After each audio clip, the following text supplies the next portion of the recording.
Greetings, programs. This is Wretch. Welcome back to Minecraft, and we are in a bit of a quandary today, guys. Rocinante is missing. I cannot find my horse anywhere. I've looked all around the surrounding area. I've actually looked inside the castle proper to see if he may have stumbled in, and there is no luck. We left him here in the last episode near the enchantment table, and I did not have a lead on him because I didn't think that I would actually lose him, so of course I have lost him. So, I have a lead in my inventory now. Let's go. Oh. Well then. Never mind. That right there is exactly kind of like when I've heard parents can't find their kids and they organize this massive search party for them and they're next door at their neighbor's house. Well, that was anticlimactic. Let's head back and get you tied to this post. I thought we were going to go on like a wild adventure through caves, or maybe I thought that he may have taken the end portal and we were going to have to, or the nether portal, and we were going to have to go into the nether to save my horse. Not the case. Oh well.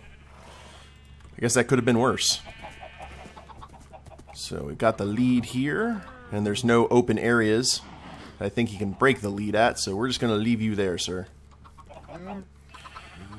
Now, in today's episode, we're going to go ahead and finish off this roof and figure what exactly we're going to be doing with these open spots, and we're going to start the floors. So, pretty good stuff is on the agenda today. Been looking up a lot of stuff on Comic-Con, keeping track of all the latest news and trailers, and these next few years are going to be an embarrassment of riches for comic book fans. Now let's go ahead and actually grab some other materials. I'd cut everything down because I was going to go horse hunting. Yeah, let's just get some netherrack for traveling or for pillaring up and such. Just really, it's an embarrassment of riches, and one thing that I've noticed online is people, DC killed Star Wars, or the Star Wars trailer is so much better than the Batman Superman trailer, and I find that kind of interesting. It's not a competition, guys, it's a celebration of the fact that geeks are going to have so many good movies to watch here before too long. I'm really excited about Star Wars after seeing their behind-the-scenes reel.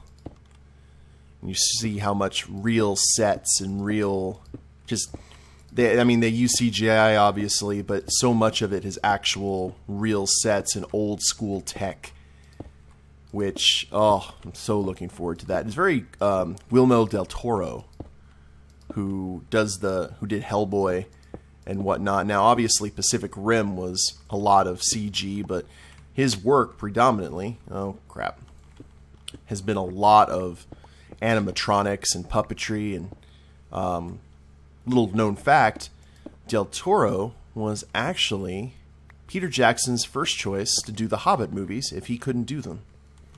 In retrospect, that probably is what should have happened.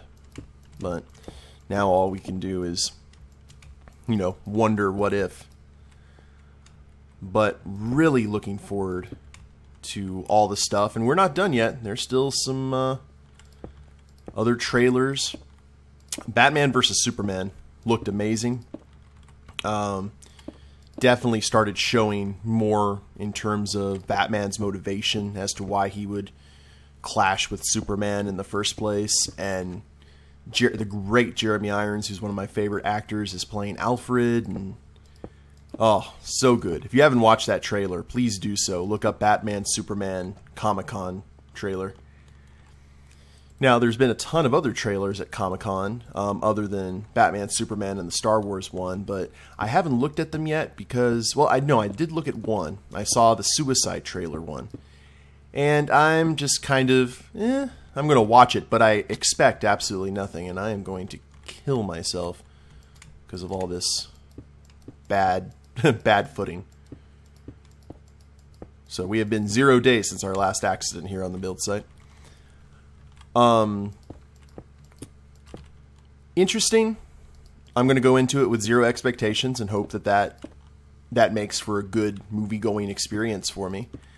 I haven't looked at the other ones, though, because, honestly, I don't want to give a whole lot of attention to the people who are posting the leaked trailers. And that's not because of any kind of moral inclination or anything like that. It's really because I've seen a lot of channels get strikes on them for posting that footage.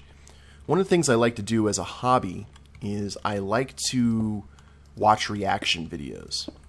Watching people watch things and react to them is a really, I guess it's pretty much a hobby of mine because I like doing it in real life as much as I like watching it online. And there's a really large community of people who just basically watch trailers and viral videos and then give their reactions and critiques and whatnot. And some of them actually have some really cool insight. And sometimes just the fact that you want to see them all get all giddy when you watch, or when they watch something that they're into. Like, I was watching so many people check out the Force Awakens trailer when it first came out and how joyous they were. You could just see them turning into kids again. But recently, and a lot of people make some livings doing this in these giant reactor channels, like Tyrone Magnus and The Real Rejects and such. But a lot of those channels actually got strikes on them, like almost like many months later, when Fox decided to crack down on people who had leaked the Deadpool test footage. So all of those channels that had normally been really good about not getting strikes because they have it, they're critiquing and whatnot, got strikes on their channels because the Deadpool test footage wasn't supposed to be released. So I'd be really careful about posting any of the Comic-Con stuff because they can get really, just to be really anal about it. Now, we'll go ahead and pillar up here just a little bit. But I'm really looking forward to seeing when some of these trailers are going to release in earnest. Because, you know, we could do slabs right here, which would accentuate the oak here in the middle. Let's go ahead and try that. I've got some slabs down at the bottom. I do have to say, though, and I've been thinking about it a lot lately. There was something that happened at Comic-Con that a lot of media, and quite frankly a lot of people, are laughing about and having a good time with, and I didn't really have a good time with it. I was actually kind of disappointed and irritated about what I saw. You guys might have seen the video of Bryan Cranston answering a fan's question. And for those of you who haven't watched this, this is essentially what the video is. A kid, and he's pretty much a kid or a young adult, teenager, whatever have you. His age is kind of hard to discern. But hello there, chicken. He asks Bryan Cranston a question at Nerd HQ. I don't know if this was a Comic-Con or another little kind of convention. But I don't guess I didn't have any stone slabs. Or I may have missed them. But he asked Bryan Cranston, and if you don't know who Bryan Cranston is, he was the dad on Malcolm in the Middle, and he was Walter White / Heisenberg on Breaking Bad. Asked him a question, and you could tell that this kid was talking in front of crowds was not his thing. He was very nervous, and it took him a bit of time to ask the question. Whether it was fear of crowds or nervous because he was talking, to an actor that he really liked and admired, I couldn't really tell. But it took him a bit to get the question out, and he was from Albuquerque, where Breaking Bad was originally filmed. And he asked Bryan Cranston the question, what did he like the most about working in Albuquerque? And Bryan Cranston answered without missing a beat.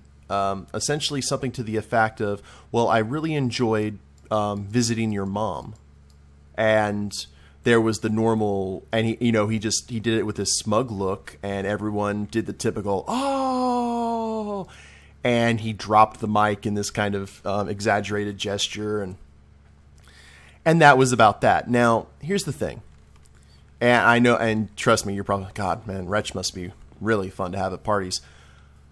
It really bugged me, like really bugged me when I watched that, and I thought, okay, well, I'm just going to look at I'm going to try and find the clip in its entirety to see what the aftermath of it was, because everyone was laughing at the kid, and I was like, I'll just watch it and see if Bryan Cranston, what actually happened afterward.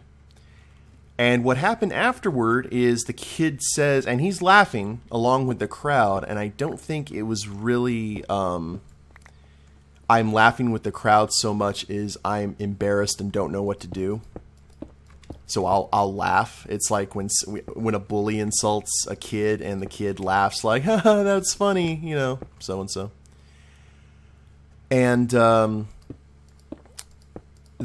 MC of the event basically goes, after everyone's kind of settled down laughing, next question, please. Next question, please. So I don't think Bryan Cranston got a chance to actually answer the kid's question.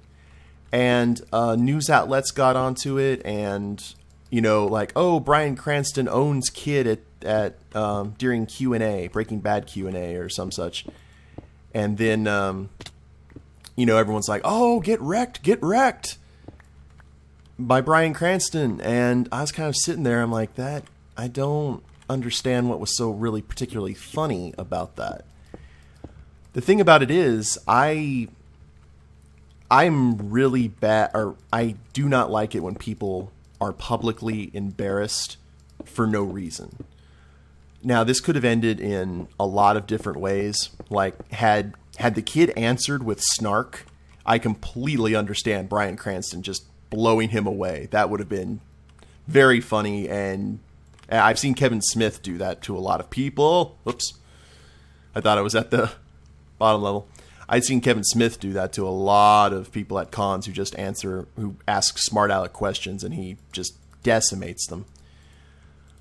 So I could have definitely seen that, but I did not see the point in embarrassing this kid, because he was asking a completely legitimate question, like, hey, you know, what did you think of my town? What did you enjoy when you were doing the role that you're pretty much going to be defined by?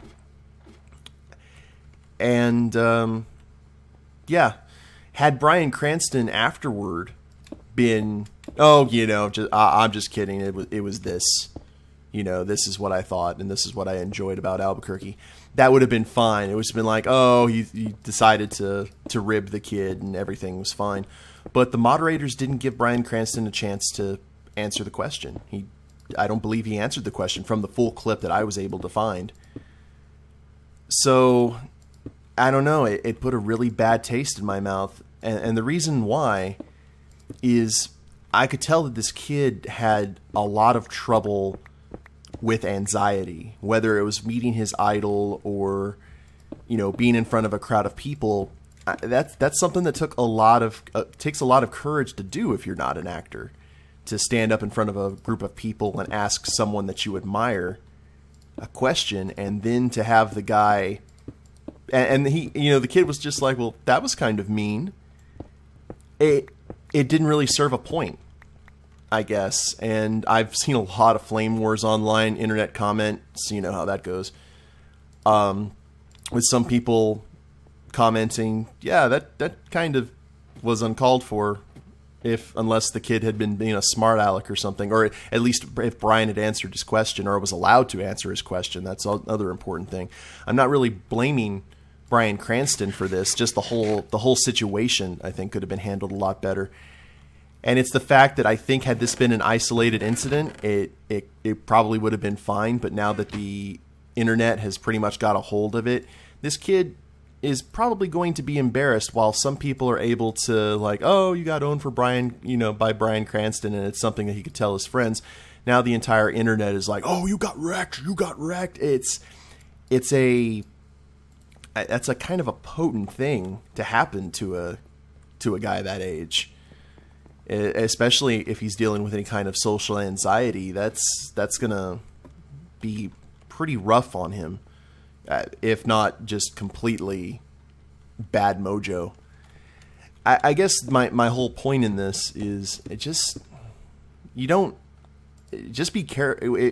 If you become famous, or you become famous, or you see someone struggling with social anxiety, and you're talking to them, and you know it's a chore, don't make it harder for them, because that's something that can potentially stain their perception or stain their social life, or just it can have some long-term effects on them mentally and psychologically. You got to think about that kind of stuff. Now, don't get me wrong, insult humor is not something I'm against whatsoever. I love one of my favorite comics is actually a insult artist to members of his crowd, and he's probably one of the most controversial comics in British history, and his name's Frankie Boyle. He's Scottish, and if you go to one of his shows, you're pretty much sure that you're going to get insulted in a very, very severe and profane way. But, I mean, he's been banned from the BBC, I think, more than anyone else. But I think in this case, there wasn't that you can't really go with that, because you don't go to a Q&A to get insulted. But anyway, that's just pretty much what I was thinking. It was a bad kind of situation. I tried to find an article on the kid to see if he had anything to say afterward, whether his feelings were hurt or. And it's not the fact that the feelings were hurt, because people get their feelings hurt all the time. It's just, you got to be really careful with nerd culture sometimes. But, yeah, that's that little rant. And that's just how I feel. That doesn't make me right in any way, shape, or form. You guys may think, oh, it was a joke, Wretch. You know, he can take a joke.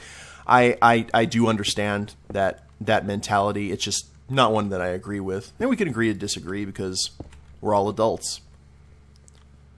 But we got a lot of I like that. I like the fact that the ceiling support is out there, so you can actually see. I actually wanted to do this with the Adobe house if it didn't completely wreck the roof, which made me wish that they have clay slabs. Maybe in the new Minecraft expansion. Let's go ahead and get the rest of this done. And then I think I have one more floor to do. And then we can start kind of deciding what we're going to do with the interior. Because one thing I did realize is if we head right into here, we're still in that really open 2-story area. So we'll have to see what happens there. Do I still have to? Yep, I still have to do one more floor. Otherwise, this is just going to be a two-story castle, and that's no bueno.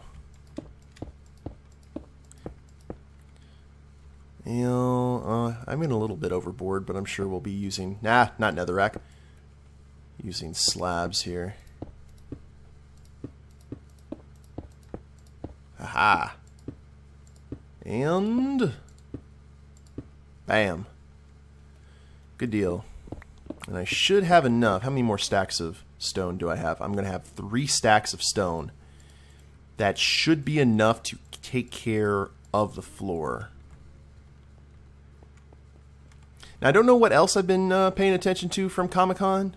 One of the things that I'm kind of just about is how Comic-Con has been, and this is probably something that a lot of people agree, and fortunately, I can just lay down the brick this way. 1, 2, 3, 4, 5. I really don't like the fact how Comic-Con's been kind of taken over by mainstream Hollywood, and now they're starting to show stuff at Comic-Con that really has nothing to do with geek culture at all. It's pretty much now just a chance for Hollywood to roll out the red carpet. I'm seeing pictures from the Comic-Con red carpet, and that just makes my skin crawl, to tell you the truth. It just kind of... ugh. What also I'm excited about is the next Wolverine movie, because that is going to be the last Hugh Jackman Wolverine movie, which it's the end of an era.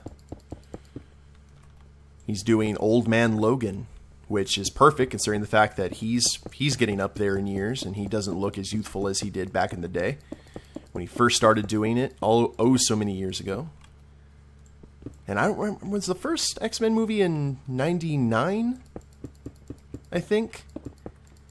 But yeah, I don't think he's going to be in Apocalypse. However, Bryan Singer said some sort of strange comment that there's room for him in Apocalypse, or so he may make a cameo. No telling.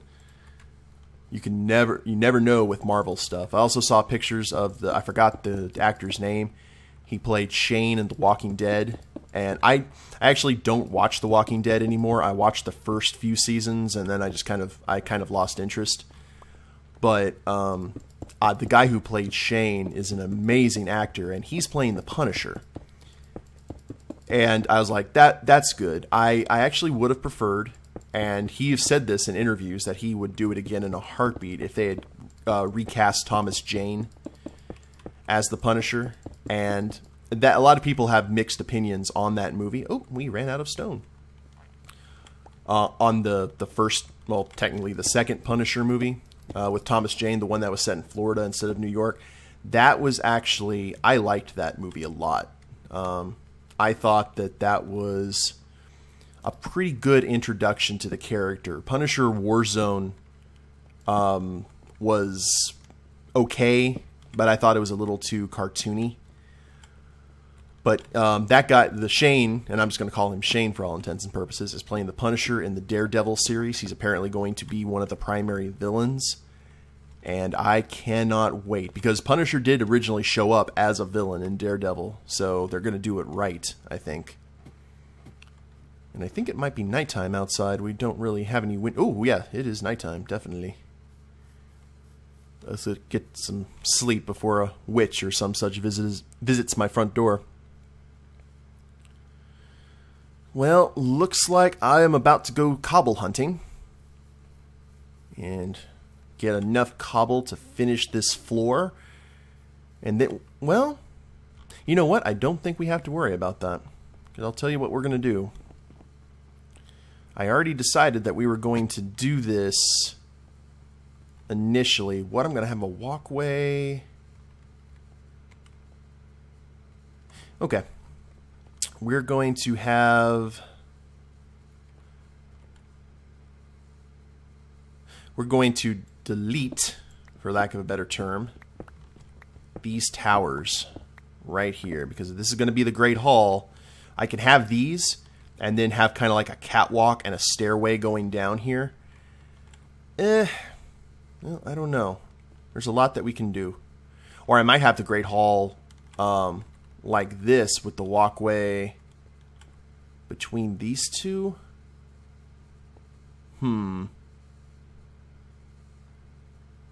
Interesting. Yeah. You know what? We're going to go ahead and repair that. Never mind. Great thing about Minecraft is if you make a mistake, for the most part, you can correct it. There are no mistakes, just happy little accidents, as Mr. Ross would say. But we're going to delete these towers, and that should actually give us more than enough to finish the floor. And that gives kind of a interesting pathway because of the curvature. I wonder what we can do here. Not sure. We'll have to see. But basically, you can enter through here, and there's the tower structure. And then you could delete this floor. Let's see. It's not like we can't fix it if we don't like it.